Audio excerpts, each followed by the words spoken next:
mahbusning qochib ketganligini oshkorladi.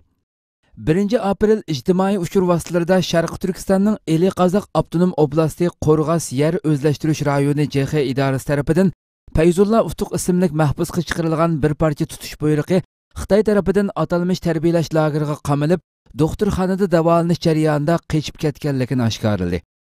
Tutish buyrug'ining beshida xalqning yip uchi bilan ta'minlamay qanot ostiga elishining oldini olish hamda xalqaro jamiyatdan Xitoyning Sharq Turkistondagi bostirish jinoyatini yushirish uchun Fayzullaning boshqalarning etini bulab qochganligi yozilgan bo'lsa-mu, biroq Fayzullaning nadin qochganligini izohlash davomida Fayzullaning 66-diviziya harbiy doktorxonasidan qochganligini bildirib, Fayzullaning ot bo'lug'ishi emas, balki Xitoyning Sharq Turkiston xalqini bostirish siyosiy doirasi ichida ziyonkashlikka uchragan necha yuz ming Sharq Turkiston xalqining biri ekanligini oshkorladi. Tutish buyrug'ida Fayzullaning borgan yeri haqida yip uchi bilan ta'minlaguvchilarga tekshirish orqali isbotlansa 5 mingdan 10 minggacha mukofot berilganligi, yip uchi bilan ta'minlab bevosita tutishga moslashgan kishilarga 100 ming Xitoy puli mukofot berilganligi, qanot ostiga olganlarning mas'uliyati qattiq surishti qilinganligi uqtirilgan. İstanbul'da G'azzadagi qonli hujumga norozilik bildirildi.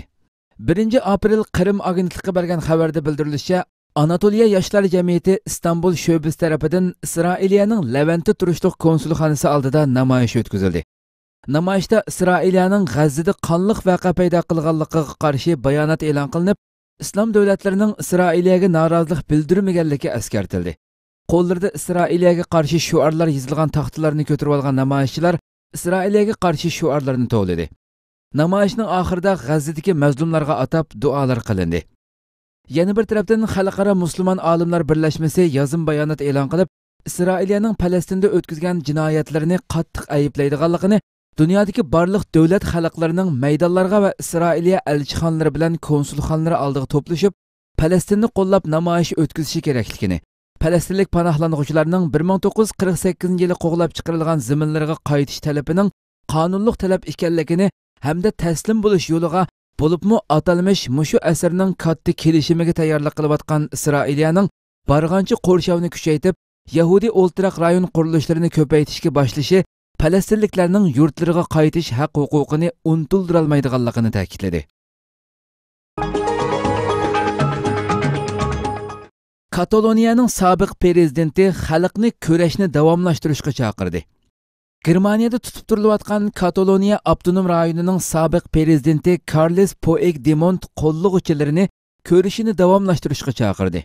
Turkiya ovoz radiosining xabarida bildirilishicha, Kataloniya avtonom rayonining mustaqillik referendumidan keyin Yevropa miqyosida tutish buyrug'i chiqarilgan va Finlandiyadan Belgiyaga qaytayotganida Germaniyada qo'lga ilingan Puigdemont o'zining qo'llovchilariga xitob qildi.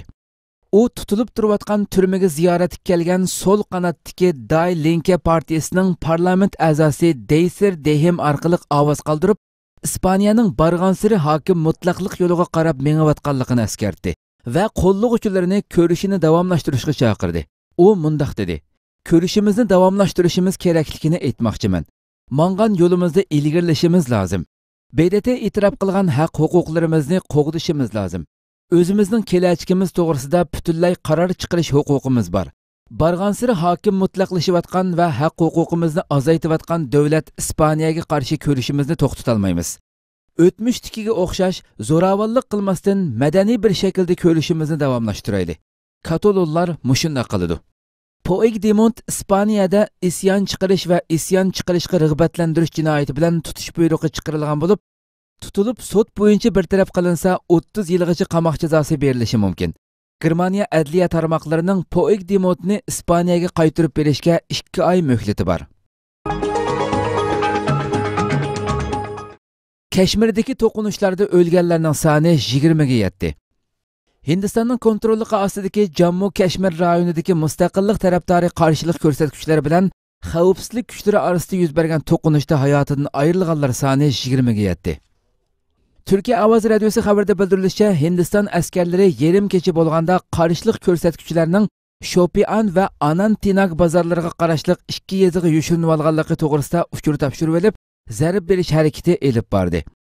muhasira ostidagi yezilardan qaytishga uringan qarshilik ko'rsatkichlar bilan Hindiston askarlari orasidagi to'qinishlarda kam deganda 20 kishining hayotidan ayrilganligi, 70 kishining yaralanganligi, hayotidan ayrilganlardan 4'ning puhra, 3'ning askar, qolganlarining qarshilik ko'rsatkichi ekanligi uqtirildi. Kashmirning 45% Hindistonning 35%ga yaqini Pokistonning kontrolligida bo'lib, rayonning 20% bo'lsa Xitoyning nufuzi ostida turmoqda. Hindiston qo'lga kirgizgan rayonlarni Jammu Kashmir o'lkasi degan nom ostida o'ziga qaratdi. Jammu Kashmir navbatda Hindistondagi musulmonlar nufuzi ko'p sonliqni egallaydigan birdan-bir o'lka hisoblanadi.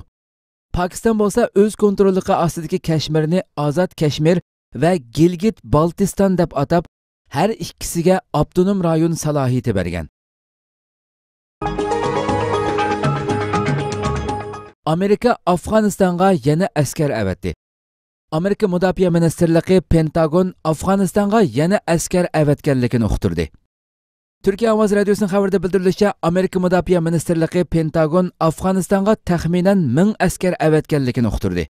To'liq xabar qanali Amerikadan avatilgan askarlarning Afg'onistondagi Amerika armiyasiga tava 36 piyoda harbiy qismiga taqsim qilinganligini bildirdi. Afg'oniston askarlariga harbiy ta'lim berish uchun xavfsizlik atriti tashkillanganligi bildirilgan xabarda bu atratdagi askar soni haqida ma'lumot berilmadi. 11 sentabr vaqasidan keyin Afg'onistonga askar avatgan Amerikaning dengiz armiyasi qo'mondonlaridan Robert Kenneller Washingtonning yana bir 11 sentabr vaqasining yuz berib qolishining oldini olish uchun Afg'onistonda askar turg'izishni davomlashtiradiganligini aytdi. General Kenneller yana Afg'oniston rahbarlarining Taliban bilan ichki urushga xotima berish uchun muzokara o'tkazishga tayyor bo'lishi lozimligini eskartdi. Amerika prezidenti Donald Trumpning qarashicha, Afg'onistondagi Amerika askarlarining soni taxminan 14 ming atrofida bo'lsa yetarli bo'ladi ekan. Bu yil 27 martda O'zbekistonning poytaxti Toshkentda Afg'onistonning bexatarlik masalasi bo'yicha xalqaro yig'in chaqirildi. Yig'inga Afg'oniston, Rossiya, Turkiya, Pokiston va boshqa davlatlarning vakillari qatnashdi. Bu yig'inda Afg'oniston hukumati Taliban hay'ati bilan muzokara o'tkazishga chaqirildi.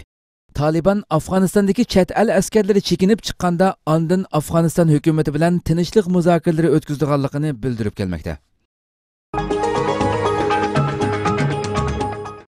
Rossiyaliklar 45 xil Xitoyda ishlangan yanfonga virus qachilanganligini bayqagan.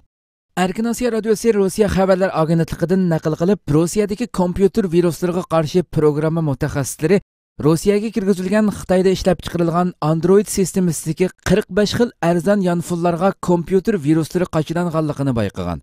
Bu haqda Dr. Web deb atalgan virusga qarshi programma ishlab chiqarish shirkatining bosh direktori Boris Sharov o'zlarining aniqlash xulosasini e'lon qilgan. Mazkur Dr. Web shirkati boshlig'ining qayd qilishicha, ular Xitoyda ishlanib Rossiyaga kirgizilgan bu xil aqlli telefonlarga maxsus viruslar o'rinlashtirilganligini 2017-yilda sezgan ekan.